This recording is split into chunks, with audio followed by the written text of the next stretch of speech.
we welcome you back to Just Saying, the weekly webcast from the Standard Democrat.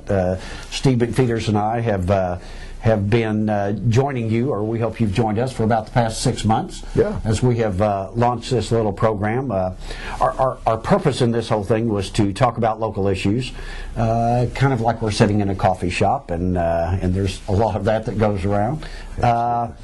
And not necessarily solve any problems, but just to bring some issues up so that maybe you could have some input into it as well. And this is the final show of 2011, and we'll kick off 2012 with this as well. By any definition, it's been an interesting year. All years are marked with ups and downs, good and bad. Right. 2011 has been no different, obviously. No, so. It hasn't. We've had our share of some very good items that have come across us, and unfortunately some bad ones. But before we started this, Steve and I were talking a little bit about top issues of the year, and I think we both agree on the one that will go down in history as the top story of 2011, and that's the flood. The flood and the blowing up of the levee, yeah, and the impact that all that brought. And of course, here we sit, it's built back to what, 55 feet? Correct. 62 feet is where it is. So if I'm anywhere near that levee, I'm sitting here looking at 2012, going, what if? Yeah, it's that uncertainty. It's that uncertainty. We don't need more uncertainty. No, and people need to realize, and if you're in Sikeston watching this, or you're outside this area watching this, the impact that this has on our region is phenomenal. The financial loss from the flooding and from the decision by the Corps of Engineers, and this is something that we will feel in this region for years and years to come. No doubt about it. And the human emotional toll still goes on, because a flood like that can happen. There's going to be problems with a flood of that magnitude. The Corps taking the action that it did. There's a lot of damage from that action, and they felt like they had to do it. They did, and it's kind of interesting. That was 7-8 months ago, and there's still a debate going on today, and it will continue to rage for quite a while, whether that decision was the right one or the wrong one. Right. You just don't know. And you don't, and it's a judgment call. There are a lot of people in Mississippi, New Madrid County, who would say that it was a bad call. Absolutely. That was the wrong call. And I guess time will tell, but we can only hope and pray that region, which is so important to not only our economy but the national economy. Just a little op-ed opinion here: if you're going to blow it up, then it needs to go back to 62 feet. Oh, no question. Ran out of money. Well, and that argument is. I think that argument is universal. I think everyone agrees. Right.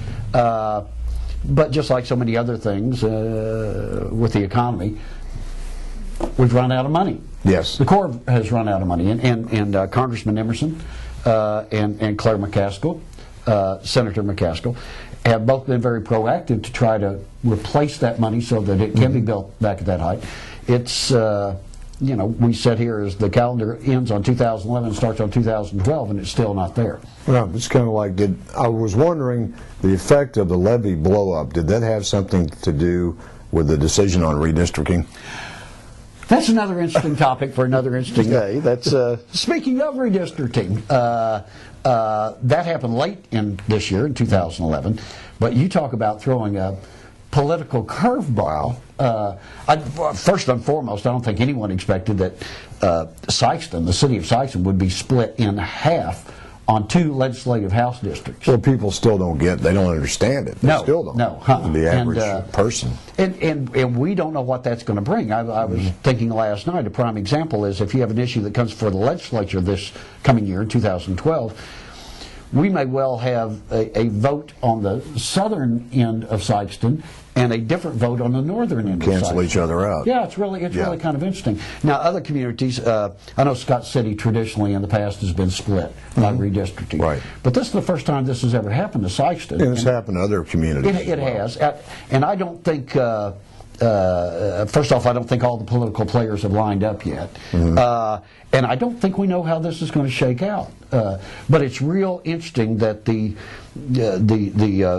paradigm of the legislative districts that we've all grown up with, throw that all out. You got to start over. It's new world. It's new world. Another thing I think is positive, we see the DPS station going up. We see the Housing Authority building, which is really beautiful, and of course anchored next to the BMU building. I hope it all results in more economic growth for the downtown area. I really do, because it is really a huge improvement. No question about it. And it's, you know, if you think about that, Housing Authority was in the same location for 50 years. Right.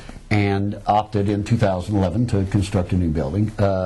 Public Safety has been in the building downtown that was a post office and then a city hall and everything that's older than we are, which is old. That's very old. So with BMU and Public Safety and Housing Authority anchoring that downtown and the activities that are going on in downtown Sikeston, this is one major shot for a rebirth in that downtown area. And I think you're going to see a major push in 2012 in the downtown area. There was, you know, the CID didn't work. It didn't work there. It didn't work out at Malco. People are a little uncertain about the economy right now and not sure if they want more taxes for whatever reason, but we can still move forward, and I think you're going to see a very good plan to actually try to bring small businesses to downtown. There's some things going on there with trying to create an incubator, trying to help existing owners and merchants to do some things. There's some programs available that have never been available before, so in early January you'll be seeing more information about that. That'd be excellent. Yeah. As you well know, I guess virtually all small towns, in our area at least, and I'm sure this nationwide, struggle with revitalization of downtown areas. Sure. The trend is to move into the outskirts of a town. That's the Walmart syndrome, I guess it is. And so Charleston's been through this, Jackson's been through this, Cape Girardeau's going through this right now, as a matter of fact. They threw in a casino in the middle of the downtown, which shakes it up a little bit, makes it different. But all small towns struggle with how do you revitalize downtown areas, because they are important. They're extremely important. But we got some strong governmental type, city-owned type buildings with DPS, BMU, Housing Authority. Those are outstanding buildings. So yes, it should promote, I hope, people thinking this is a nice, safe place to do business. Well, in total, you know, and I haven't done the math, but you've got over $10 million in construction on government entities in downtown. Now, we can argue all day long whether that's a good expenditure, but secondary to that is it will be a shot in the arm for our community. It's long overdue, and without a doubt, it'll be a shot in the arm to downtown Sikeston. It will, which is extremely important. But something that happened in 2011 that I have beat this horse several times, and that's in 2011 we finally got the census numbers from the 2010 census. And it had been my hope, as you know, from the beginning, that this would send a signal and alarm as such. Because, again, following the 1990 census, 2000 census, 2010, we continue to lose population in Sikeston. And that's a concern. And to be real honest, as we end one year and start another one, we still have not adequately addressed the base causes of why we're losing population, and more importantly, what we can do to reverse that. Right. We still have a ton of people that work in Sikeston in the daytime but live elsewhere. Yes. I think that number's at least 50% of a place like Orgill or Unilever. I mean, they have to draw workers from outside the area. Yeah. But at the same time, I think more of those workers might be able to live in Sikeston proper if there was housing available in a price range they could afford. No question about it. And yes. I think that's one thing you'll see the Vision Commission, which is chaired now by Jeff Posgate. Yes. And you've got, I know, Councilman Bohannon and Depro and Teach Out, different ones on there. They're really trying to look towards some unique solutions so working people can have home ownership. And the programs are there to support it through rural development and some of the others, but it's just putting the pieces of the puzzle together, right, and then getting the word out to people that there are places you can build, yes, that you'd be proud to own a home. And we've talked about this issue on countless occasions in the past, and it's certainly an isolated you and I. I mean, this is a general discussion throughout the community. We have a very high percentage of rental property in Sikeston. It's right at 50%. Yep, it's close. Of the housing units in Sikeston are rental properties. And not that that's necessarily bad, but to promote a community long-term, it's to great benefit to have home ownership. Community pride, neighborhood pride, employer retention. Oh, absolutely! It's just an important ingredient in that mix, and the whole issue is it's all kind of rolled together, and that is, why have we lost population? And if there were other communities in our region having the same experience, we would have some commonality and maybe we could work with that. But the fact of the matter is, sadly, Sikeston is about the only community in this region losing population. Compared to Poplar Bluff or Cape. Yeah, Cape and Jackson, obviously. The Farmington, Fredericktown area, right. Poplar Bluff, absolutely. Right. Everyone is showing gains. Now, Cape is in a little different world than we are, and they show substantial gains. But our peer groups are showing gains, and we continue to show decrease in population. And my assessment is, among a lot of other things, to reverse that trend will be the challenge that this community, the primary challenge this community will face over the next 2 or 3 years. And I think, Mike, again, not here to promote the Vision Commission, because there are people early on that thought, what's this all about? Is it worth it, the time to just talk about these things and nothing happen?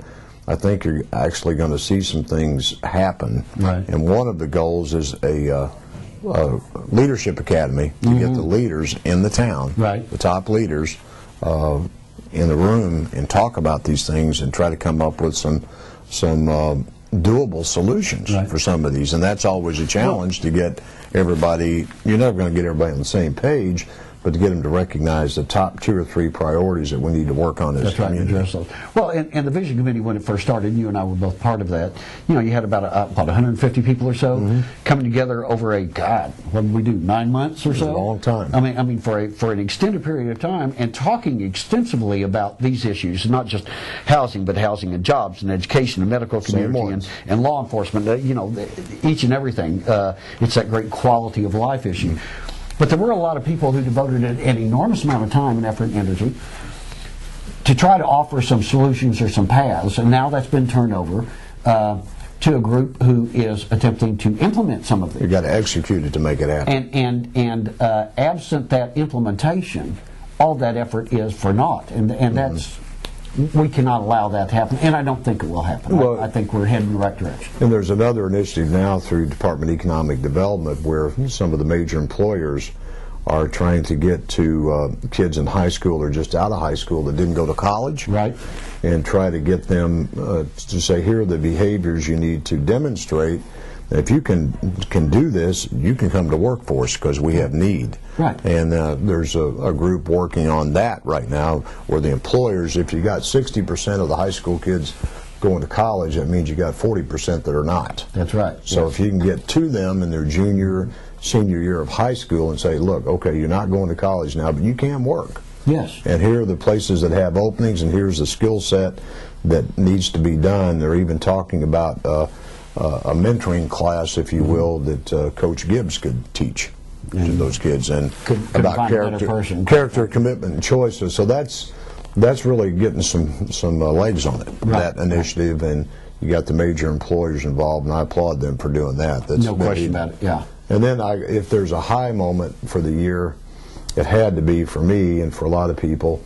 That 30-0 state championship Hall of Fame basketball team. Phenomenal. That was a phenomenal experience for everybody. I remember on the state championship day we had 5,000 fans in Columbia. Now, what does that say? That says a lot about our community. Sure it does. Yes, on the positive side. Yes, it does. So if we could take that positive and and sprinkle it over in these other areas. Think what we could do. Well, it's like we talked earlier, and it's that issue that I say, which is communal pride, and that is you don't have to have someone in high school to share that pride. Right. You don't have to have a direct association, but it's our community in a positive spotlight. And we've had our community in a negative spotlight enough through the years, no question about it. But to take that level of pride and to show that level of pride and participation, I mean, I think that speaks well not only of the program and the players and the coaching staff, but of the community as well. Sometimes you get a chance to take a step back. I've always been intrigued, because I'm not a native Sikestonian. I just happened to marry a Sikeston girl. You know how they got they lucky. say that. Yeah, I did. Lucky, absolutely. I did. I overstepped my bounds there. But it's interesting the number of people who are from here, live elsewhere, who still like to come back here. And they've experienced other things and seen other things, and it's always good to hear from them to get some ideas on what we could do as a community to make it better, you know, from inside and out. I noticed here at the newspaper, in terms of the volume and traffic on our website, so much of that comes, exactly as you said, from people who were raised here and now they've located someplace else. But they still have an interest in the community. They still have a source of pride. Sykes is and remains their home. And that's positive, and it works for everybody. I mean, it really does. And there are some specific suggestions that group can make. No question about it. Yes. That people ought to take a serious look at. Another thing we talk about is our school system and trying to make it the best that it possibly can. I think some of the success of the sports athletic program has kind of spilled over to the school. I think there is a new sense of pride there, but it's always a challenge. Yes, it is. And speaking of the school system, and we're going to look ahead a little bit, it's very likely that in 2013, not in 2012, but in 2013, the school system will come to the voters with an idea to revamp the elementary school district, or elementary schools in Sikeston. This has been in discussion phase for a long, long time, and the details are far from ironed out at this point. But that is yet another very positive prospect ahead. We've done an outstanding job of maintaining these older buildings. I mean, I'm always amazed, but there comes a time when you got to do something different. Well, sure, And we're approaching that. When we have buildings in Sikeston that I went to elementary school in, that wasn't yesterday, so they're obviously showing their age to some extent. At least 30 years old. Thank you very much. But and another highlight of the year was you had a grandson. Oh yeah, absolutely, absolutely. Got 5 grandsons and a granddaughter now, so that's pretty neat. And see, this is our show, so by golly, we can get just as personal. What about your grandkids? Oh, speaking of, I have 3 beautiful granddaughters. I'm blessed beyond belief, and my daughter-in-law is going to bring us another little surprise in 2012. So the one thing, and kind of in closing, I just hope you never get to a point, and I don't think we will, but where we go, you know, it's too late. Yeah. It's too late for our community. We got to try. We got to keep getting ideas. And, you know, this community's accomplished a lot over its history. Yes. But it's going to take an extra push right now. Well, to get some of it, some things going. You and I have talked about in the past the model or the way that we've always done things, whether it's in law enforcement, education, community, hospital, the city itself. We're going to have to adapt, and we're going to have to change. But we're doing that.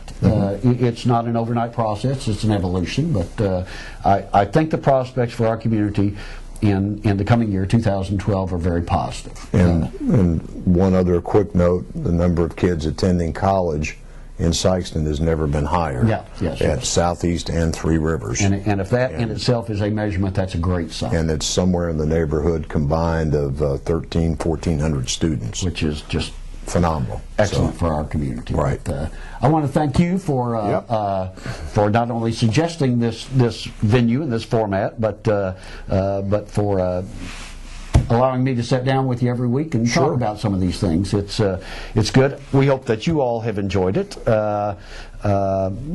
We always appreciate your suggestions, your comments. and on occasion we'll even entertain your criticisms. But above all, we thank you for joining us on this webcast throughout this year, and we hope you'll continue to join us in the coming year. We thank you. We hope we brought something to the table. If you got a couple of ideas you think that the community should focus on in 2012, drop an email. Absolutely. And say, here are a couple areas I think that we all, as citizens of Sikeston, need to focus on. It'd really be interesting to get your feedback. It would be. Thank you. We thank you for joining us, and stick with us in the coming year. We'll bring more. Thank you.